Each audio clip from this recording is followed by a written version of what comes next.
Crimea पर यूक्रेनी missile हमला फिर से शुरू हो गया है। यूक्रेन ने रूसी नेवल बेस पर दागी ATACMS मिसाइल। रूस के टोही युद्धपोत था टारगेट। यूक्रेन ने हमला कामयाब होने का दावा किया। पिछले कई घंटों से क्रीमिया पर मिसाइल वर्षा जारी।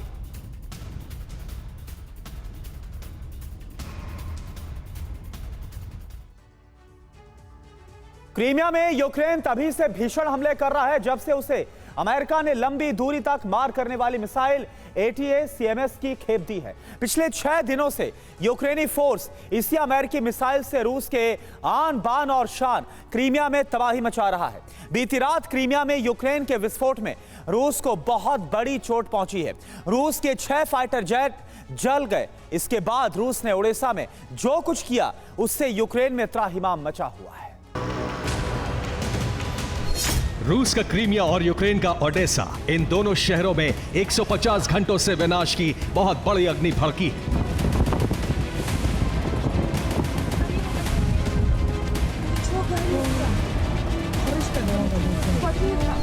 यूक्रेन क्रीमिया में ATACMS मिसाइलों से विस्फोट कर रहा है तो रूस ओडेसा में स्कंदर मिसाइलों से प्रतिशोध ले रहा है।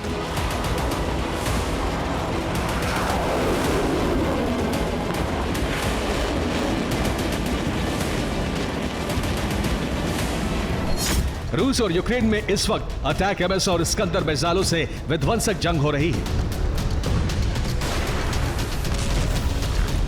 इस जंग में क्रीमिया और ओडेसा के भूभाग में 6 दिनों से तबाही की अग्नि भड़की हुई है। इस आग में दोनों शहर भस्म होते जा रहे हैं।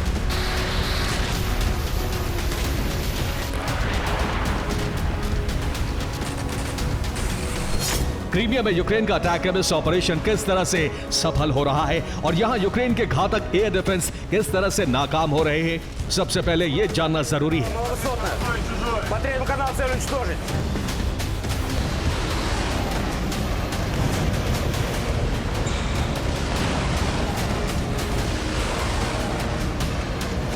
क्रीमिया में यूक्रेन के हमले तब शुरू हुए जब पिछले हफ्ते अमेरिका की ATACMS मिसाइलों की खेप युद्ध के मैदान में पहुंची। यूक्रेन को जो ATACMS मिसाइलें मिली है उसकी रेंज 300 किलोमीटर है, यानी यूक्रेन के हमले की रेंज अब 300 किलोमीटर तक हो गई है।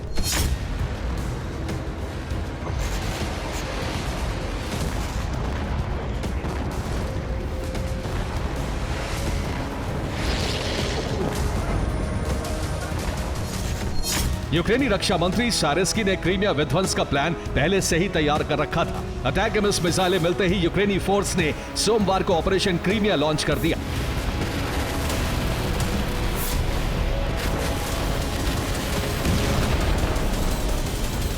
तब से यूक्रेन क्रीमिया में लगातार विस्फोट कर रहा है। हैरानी की बात यह है कि रूस के एयर डिफेंस सिस्टम यूक्रेन के हमले को नाकाम नहीं कर पा रहे हैं।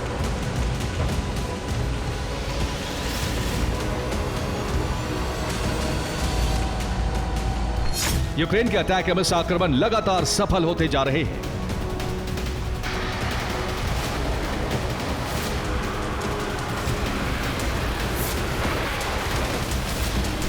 तीन मई की रात को यूक्रेन ने क्रीमिया में फिर से बड़ा विध्वंस किया।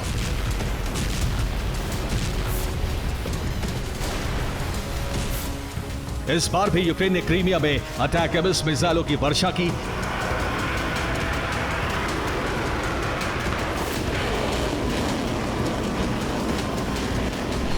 यूक्रेन के टारगेट पर क्रीमिया का ये पतोरिया इलाका था। ये वो इलाका है जहां रूस का न सिर्फ एयर बेस है बल्कि नेवल बेस भी है।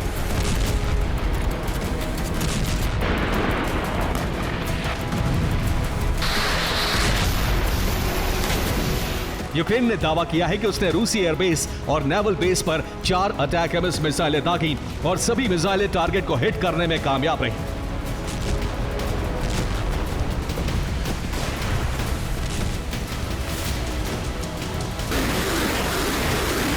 क्रीमिया में यूक्रेन के हमलों को लेकर रूस का भी बयान सामने आया है। रूस ने दावा किया है कि यूक्रेन ने यह हमला केमिकल वॉरहेड से लैस ATACMS से किया है।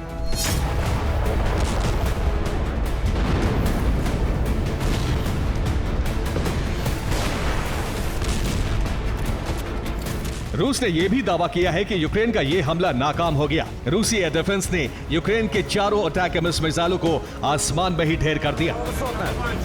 третьего канала цель уничтожить.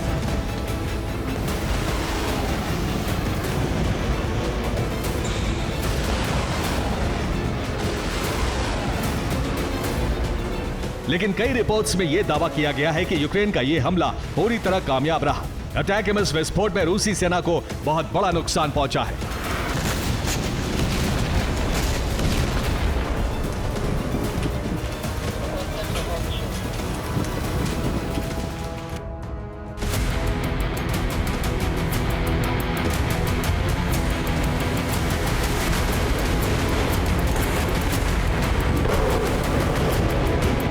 क्रीमिया में यूक्रेन ने सिर्फ अटैक एमएस मिसाइलों से ही धावा नहीं बोला, बल्कि कई नेपच्यून मिसाइलें भी दागी।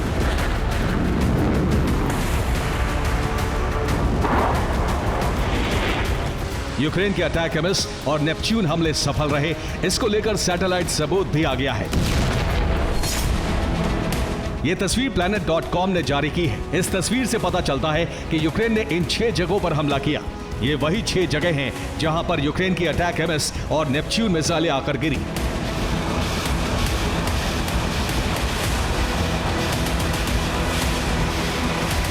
यूक्रेन क्रीमिया में विस्फोट कर रहा है तो रूसी सेना इसका बदला यूक्रेन की पोर्ट सिटी ओडेसा में ले रहा है।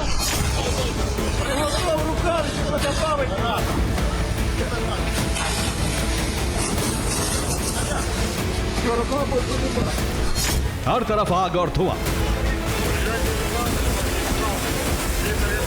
जलती इमारतें, जलती गाड़ियां। आग पर काबू पाने में जुटे फायर फाइटर्स। ये ओडेसा का डरावना मंजर है। ये रूसी सेना के प्रतिशोध का परिणाम है।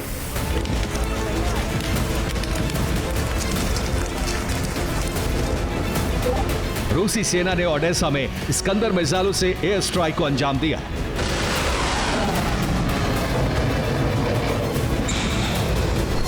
रूस के हमले में न सिर्फ यूक्रेन का हथियार डिपो जल गया, बल्कि कई इमारतें भी भस्म हो गईं।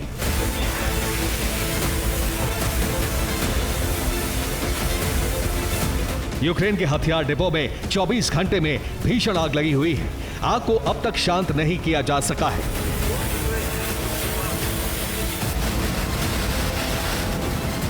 आग की लपटें अब भी आसमान तक उठ रही हैं। ये आग फैलती जा रही है, आसपास के घरों को अपनी जद में लेती जा रही है।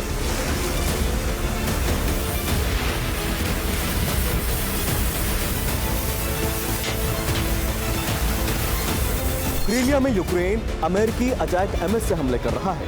इससे पुतिन भड़क गए हैं। क्रोधित पुतिन ने अमेरिका के एयर स्पेस में अपने 4 Tu-95 बॉम्बर भेज दिए। क्रेमलिन के आदेश के बाद अलास्का में रूस के 4 Tu-95 बॉम्बर पहुंच गए। अलास्का वो जगह है जहां से अमेरिकी बॉर्डर और उसका एयर स्पेस बहुत नजदीक है।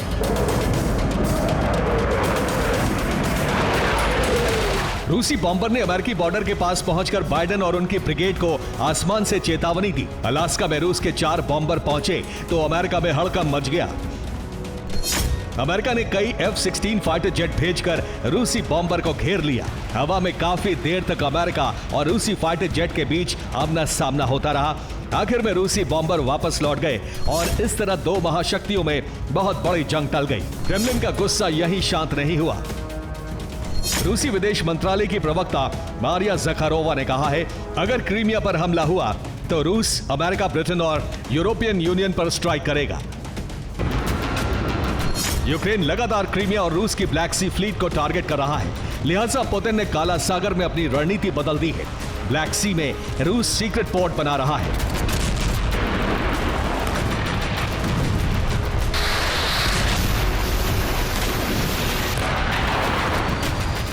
इस तस्वीर को देखिए, यह है अबखाजिया।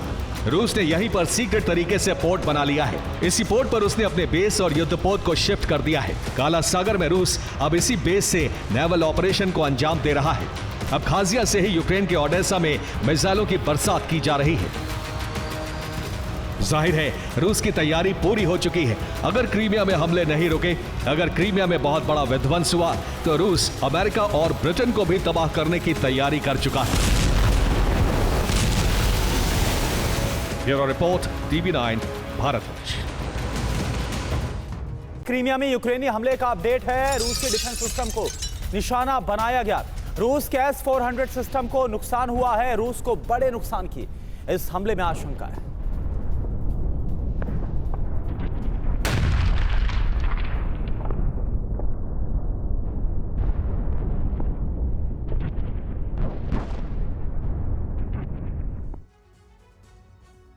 सात मई को पुतिन राष्ट्रपति के तौर पर अगले कार्यकाल के लिए शपथ लेंगे और उसी से पहले सेना को यूक्रेन में बड़ी जीत हासिल कर लेने का फरमान भी जारी किया गया है। पुतिन के शपथ ग्रहण समारोह को और शानदार बनाने के लिए कोशिश की जा रही है कि इसी दिन पुतिन यूक्रेन में किसी बड़ी जीत का ऐलान कर सकते हैं। युद्ध के 800 दिन पूरे होने के बाद रूस ने विजय हासिल करने के लिए ताबड़तोड़ हमलों की शुरुआत कर दी है, तो वहीं यूक्रेन ने भी रूस पर पलटवार किया है। यूक्रेन युद्ध का 800वां दिन।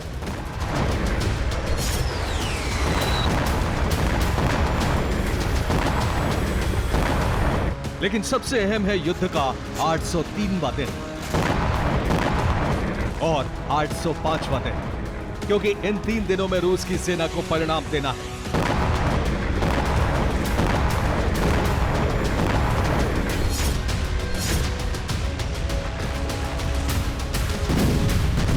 जंग की रफ्तार बेहद तेज है, क्योंकि अगले 5 दिन रूस के लिए बेहद अहम है, खासतौर से राष्ट्रपति पुतिन के लिए। 3 दिन बाद पुतिन अगले कार्यकाल की शपथ लेंगे और 5 दिन बाद विक्ट्री डे की परेड।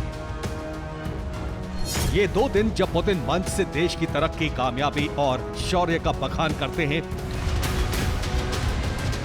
ये 2 दिन जब दुनिया पुतिन की ताकत और रूस के शक्ति प्रदर्शन को देखती है। एक बार फिर ऐसे ही पुतिन क्रेमलिन के दफ्तर से निकलेंगे, अपनी लिमोजीन में बैठेंगे,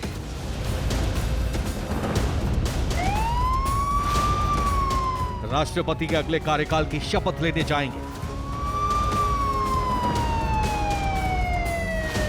क्रेमलिन हॉल में पुतिन रेड कारपेट पर होंगे और कई मेहमान उनके स्वागत में खड़े होंगे। एक और औपचारिक शपथ से यह साफ हो जाएगा कि रूस में पुतिन को चुनाव में कोई हरा नहीं सकता। रूस की सियासत में पुतिन अजेय है, लेकिन सवाल है कि पुतिन अपनी सरकार की कामयाबियों के बारे में क्या कहेंगे, रूस की सेना की जीत और यूक्रेन की पराजय का क्या ब्यौरा देंगे। यूक्रेन में बम की बरसात हो रही है।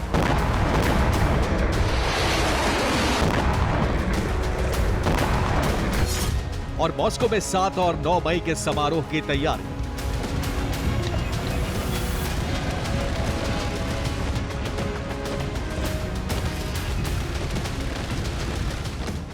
9 मई की सुबह मॉस्को का रेड स्क्वायर पुतिन के शक्ति प्रदर्शन का मैदान बनने वाला है।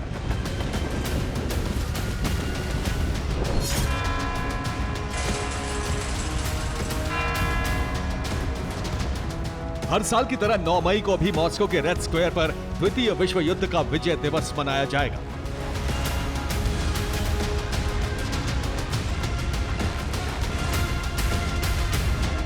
और इसी दिन पुतिन यूक्रेन में रूस की विजय गाथा का बखान भी करेंगे। यही वजह है कि अगले 3 दिनों में रूस की सेना को यूक्रेन में बड़ी जीत हासिल करनी है। कोशिशें तेज कर दी गई हैं।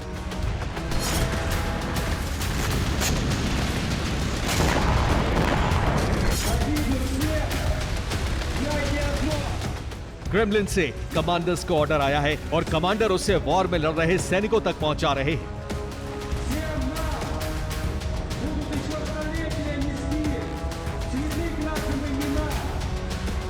संदेश साफ है कि 3 दिनों में यूक्रेन को ज्यादा से ज्यादा नुकसान पहुंचाना है और इसके लिए पूरा जोर लगाना है। नीपर नदी के किनारे भयंकर जंग चल रही है। देखिए बोट से नदी पार करने की कोशिश कर रहे यूक्रेनी फौज पर कितना भीषण हमला होता है।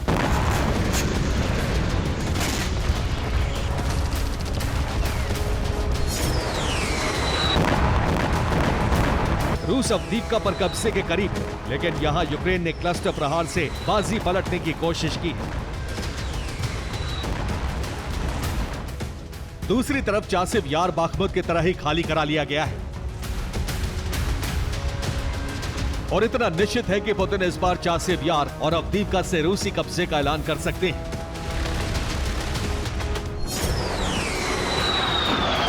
खार्किव में भी रूस का बड़ा हमला हुआ। रूस के 2 ड्रोन ने खार्किव के इंफ्रास्ट्रक्चर को भस्म करने की कोशिश की। ग्लाइड बम से कई इमारतों को भी नुकसान पहुंचाया गया। पुतिन अपनी जीत और रूस की सेना के शौर्य का बखान करने वाले हैं, लेकिन उससे पहले ब्रिटिश इंटेलिजेंस ने यूक्रेन युद्ध में रूस को हुए नुकसान का आंकड़ा जारी कर दिया है। रिपोर्ट में रूस के लाखों सैनिकों की मौत बताई गई है। क्या है रिपोर्ट में, आपको दिखाते हैं। ब्रिटिश इंटेलिजेंस की रिपोर्ट के मुताबिक युद्ध में अभी तक रूस के 4.5 लाख सैनिकों की मौत हो गई है। रूस भले ही नाटो के टैंक को कमजोर कर रहा है, लेकिन खुद रूस के 3000 टैंक युद्ध में भस्म हो चुके हैं। एंटी टैंक मिसाइलों के प्रहार से यूक्रेन अभी तक रूस के 10,000 बख्तरबंद वाहनों को नष्ट कर चुका है। पैट्रियट और दूसरे एयर डिफेंस की बदौलत यूक्रेन रूस के 109 एयरक्राफ्ट्स को गिरा चुका है। रूस अभी तक युद्ध में 136 हेलीकॉप्टर भी गंवा चुका है। रूस के ड्रोन की बात करें तो 346 ड्रोन अभी तक नष्ट किए जा चुके हैं। ब्लैक सी में रूस की ताकत को चुनौती देते हुए यूक्रेन 23 युद्धपोत को भस्म कर चुका है। फ्रंट लाइन पर टैंक और MLRS से जबरदस्त गोलाबारी।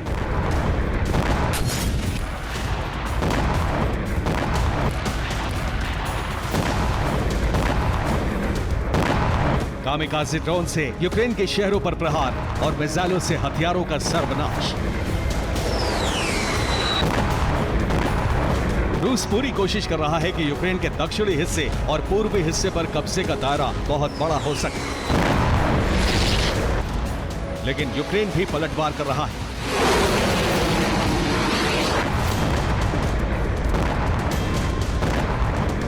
यूक्रेन अपने घातक ड्रोन और अमेरिकी अटैक एमएस से जबरदस्त प्रहार कर रहा है। बेलगोरोद में इस गैस स्टेशन पर भी यूक्रेन ने ड्रोन से अटैक किया। धमाके के बाद यहां आग लग गई। कुछ देर बाद लपटें और तेज हो गई, क्योंकि ड्रोन की टक्कर गैस स्टोर करने वाले कंटेनर से हुई थी। इस हमले में गैस का भंडार जलने के साथ ही एक गैस फिलिंग स्टेशन तबाह हो गया। रूस ने किसी हमले की पुष्टि नहीं की है, लेकिन रूस के खाबरोवस्क के एक शॉपिंग सेंटर में अचानक आग लग गई। 11 स्क्वायर मीटर का इलाका आग की लपटों में घिर गया। रूस के व्लादिवोस्तोक की एक फैक्ट्री में भी अचानक आग लग गई। यहां यूक्रेन ने हमला किया या कोई हादसा हुआ, इसका खुलासा नहीं किया गया है, लेकिन जिस तरह से रूस के कई इलाकों में आग लगी, उससे माना जा रहा है कि यह सब यूक्रेन के ड्रोन हमलों की वजह से हुआ है।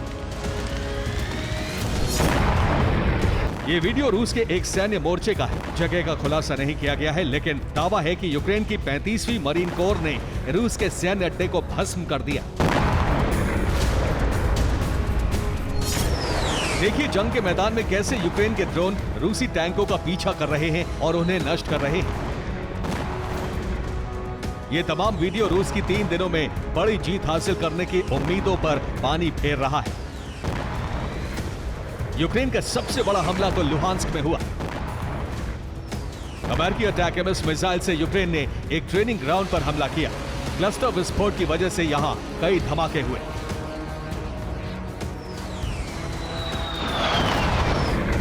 क्रीमिया हमले पर इस वक्त का लेटेस्ट अपडेट। यूक्रेनी हमले से क्रीमिया में बड़े नुकसान की आशंका है।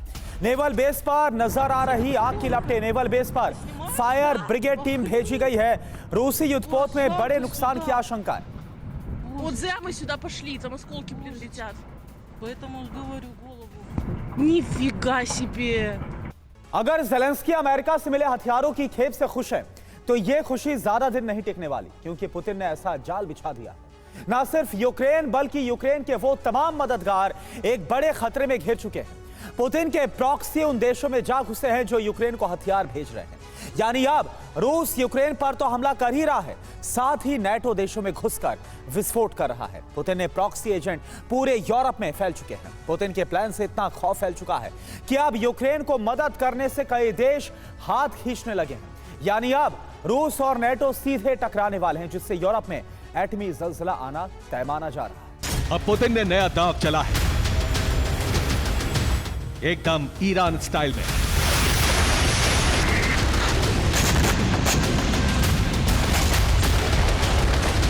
अब ईरानी प्रॉक्सी की तरह रूसी प्रॉक्सी उन देशों को दहलाने की तैयारी में है जो यूक्रेन के मददगार हैं।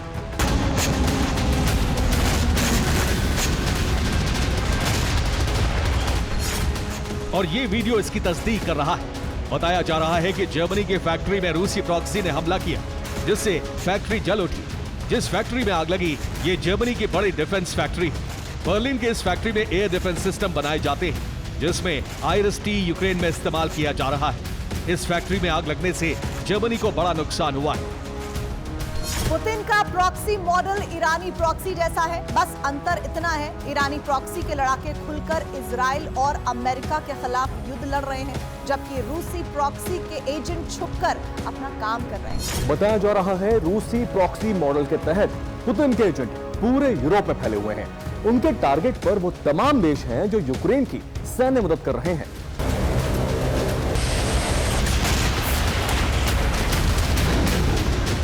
जर्मनी पहला देश नहीं है जहां रूसी एजेंट ने हमला किया।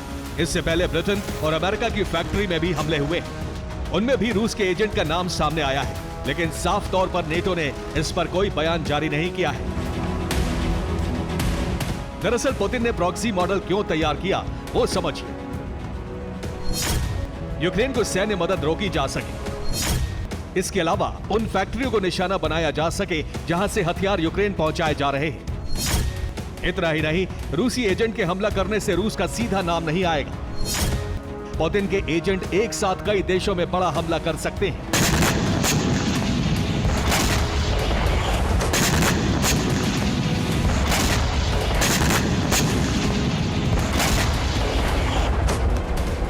खासतौर से नेटो देशों को टारगेट पर लिया गया है, जो यूक्रेन के सबसे बड़े मददगार हैं। यूरोप में पुतिन के प्रॉक्सी विस्फोट के बाद हड़कंप मच गया है, क्योंकि ये एक तरीके का छद्म युद्ध है जिसके लिए नेटो तैयार नहीं था।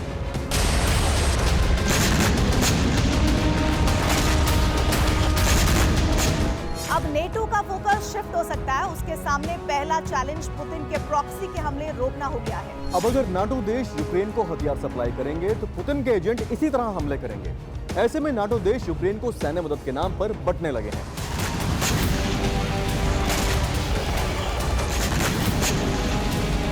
इसमें सबसे पहला नाम ब्रिटेन का सामने आ रहा है। ब्रिटेन लगातार यूक्रेन को हथियार देता रहा है। एक दिन पहले ही रूस पर हुए बड़े हमले में भी ब्रिटेन की मिसाइल का इस्तेमाल हुआ, जिसके लिए ब्रिटेन ने विशेष मंजूरी दी थी।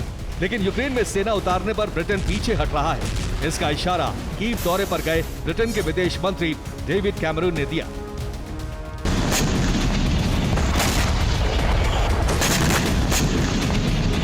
यानी अब नेटो फटने लगा है। खासतौर से यूक्रेन में सैनिक भेजने को लेकर वो तमाम देश पीछे हटने लगे हैं जो अभी तक खुलकर फ्रांस के प्रेसिडेंट इमैनुअल मैक्रों का समर्थन कर रहे थे।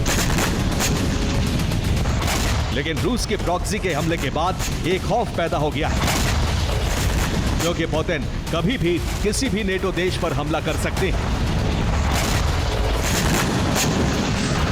इसके लिए टारगेट भी फिक्स कर लिए गए। रूस के टारगेट पर आखिर कौन से देश हैं, ये आप समझिए। फ्रांस यूक्रेन के बाद टारगेट नंबर है, क्योंकि फ्रांस ने ही सबसे पहले यूक्रेन में सैनिक भेजने का ऐलान किया था। अगला टारगेट ब्रिटेन है, क्योंकि उसने यूक्रेन को लॉन्ग रेंज मिसाइल भेजी है। आगे जर्मनी पर भी हमला हो सकता है, क्योंकि वो लगातार बैटल टैंक भेजता रहा है। फिर पोलैंड, क्योंकि उसने सबसे पहले सैन्य मदद भेजी। लिथुआनिया यूक्रेन का समर्थन करने के लिए टारगेट पर है। लातविया लगातार रूस के खिलाफ बयानबाजी करता रहा है। एस्टोनिया यूक्रेन में सैनिक भेज रहा है, इसलिए वो निशाने पर है।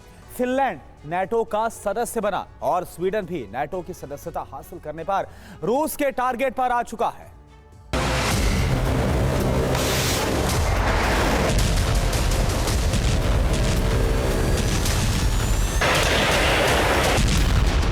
यूरोपीय देशों के अलावा अमेरिका भी पुतिन के टारगेट लिस्ट में शामिल है, क्योंकि अमेरिका ने 2 दिन पहले ही $60 बिलियन सैन्य मदद की पहली खेप भेज दी है,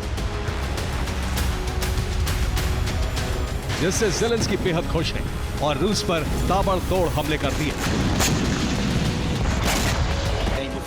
ज़ेलेंस्की का जोश हाई है, लेकिन ये खुशी कुछ घंटे भी नहीं रह पाई जब पुतिन की प्रॉक्सी सेना ने यूरोप में कोहराम मचा दिया। यानी अब रूस दो मोर्चों पर युद्ध लड़ रहा है। एक तरफ वो यूक्रेन पर सीधे हमले कर रहा है, दूसरी तरफ रूस के जासूस उन तमाम यूरोपीय देशों में घुसकर हमला कर रहे हैं जो यूक्रेन को हथियार पहुंचा रहे हैं। इसका असर ये हुआ है कि यूक्रेन को मदद करने वाले देश भी पीछे हट रहे हैं। कुछ देश यूक्रेन में सेना भेजने पर सहमत नहीं है, यानी यूक्रेन को लेकर नेटो में मतभेद सामने आने लगे हैं। जो देश यूक्रेन में सेना भेजने के लिए तैयार हैं, उनके नाम हैं France, Poland, Estonia, America, Finland और स्वीडन।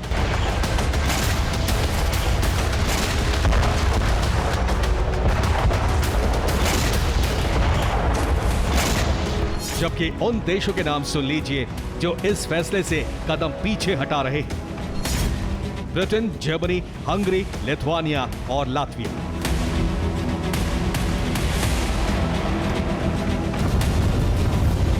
दरअसल इसके पीछे वजह रूस की न्यूक्लियर ताकत है। साथ ही रूस साइबर अटैक भी करा रहा है। जर्मनी में साइबर अटैक कराकर उसने अपने इरादे जाहिर कर दिए हैं।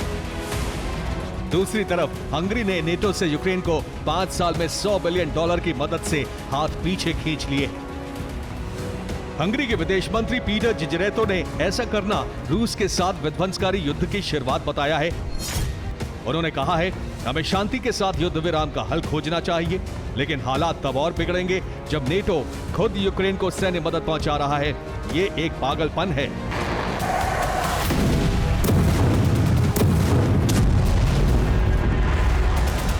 हंगरी ही नहीं, जर्मनी भी पीछे हट रहा है। हालांकि वो हथियारों की खेप भेज रहा है।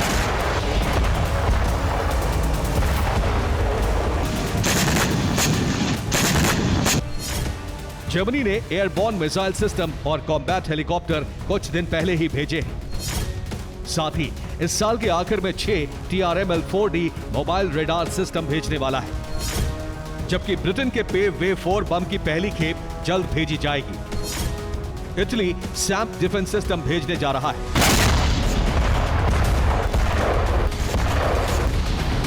लेकिन ये हथियार पहले किए गए वादे के मुताबिक दिए जा रहे हैं। अब सवाल उठ रहा है कि रूसी प्रॉक्सी के हमलों को देखते हुए क्या नेटो देश आगे भी यूक्रेन को मदद जारी रखेंगे?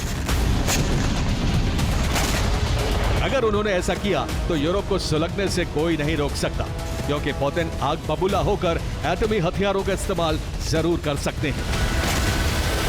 Bureau report, TV9 Bharatvarsh. Ukraine पर रूसी प्लेटफॉर्म पर ताजा अपडेट आपको दे दे। क्रीमिया पर हमले के लॉन्च सेंटर पर रूसी हमला हुआ। स्कैंडर बैलिस्टिक मिसाइल से रूस का भीषण हमला हुआ। यूक्रेन के कई मिसाइल लॉन्च सेंटर तबाह हुए।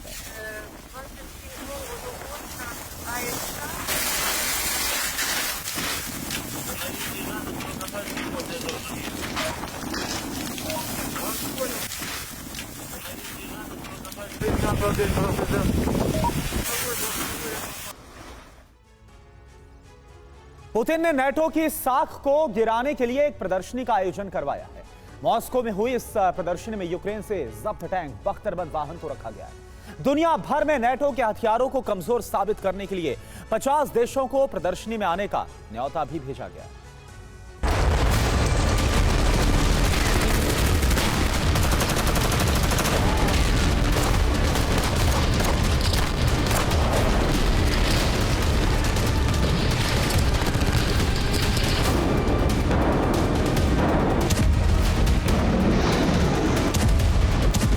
यूक्रेन में रूस ने चुन चुनकर लेपर्ड टैंक को नष्ट किया। अब बारी अब्राम्स की है। अब तक कई अब्राम्स भस्म हो चुके हैं।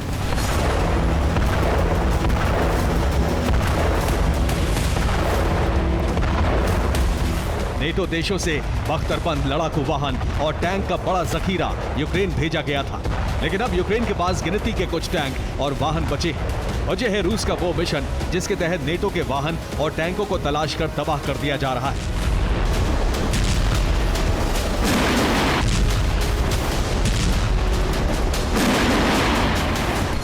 लेकिन पुतिन यहीं तक नहीं थमे।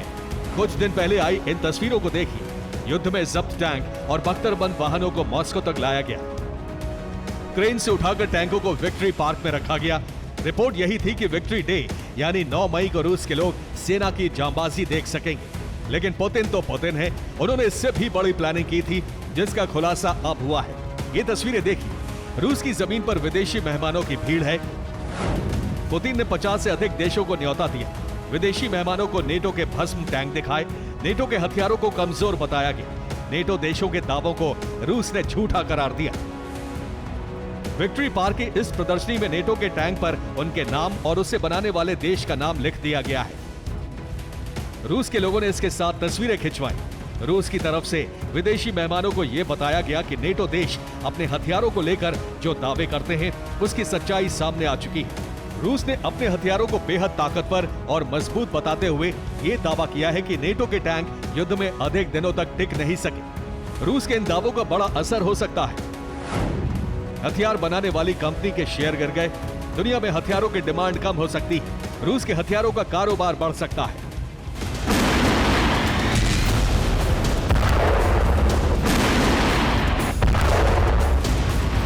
लेकिन पुतिन का एक मकसद और था और वो भी कामयाब होने लगा है। पुतिन चाहते थे कि नेटो देश अपने ताकतवर हथियार यूक्रेन को ना दे।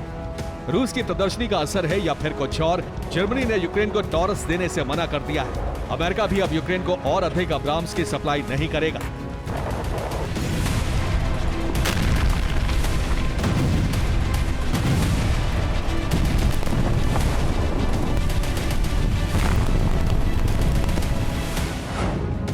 मॉस्को में अमेरिकन ब्रैडली वाहन, स्वीडन का CV-90 वाहन, फ्रांस के AMX-10 RC वाहन, लेपर्ड टैंक, मार्डर को रखा गया है।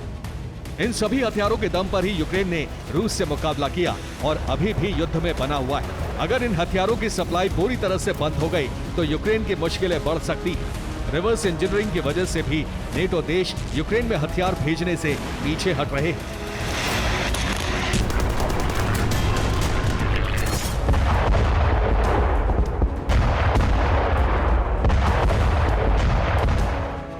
रूस का दावा है कि यूक्रेन से जब्त किए गए हथियारों की तकनीक अब रूस हासिल कर चुका है। इसलिए भविष्य में जो भी हथियार बनाए जाएंगे वो नेटो के हथियारों से ज्यादा ताकतवर होंगे।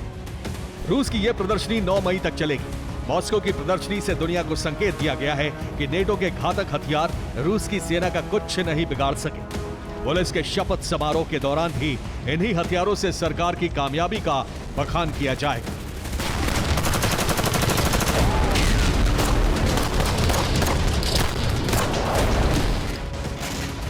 Bureau report, TV9 Bharat.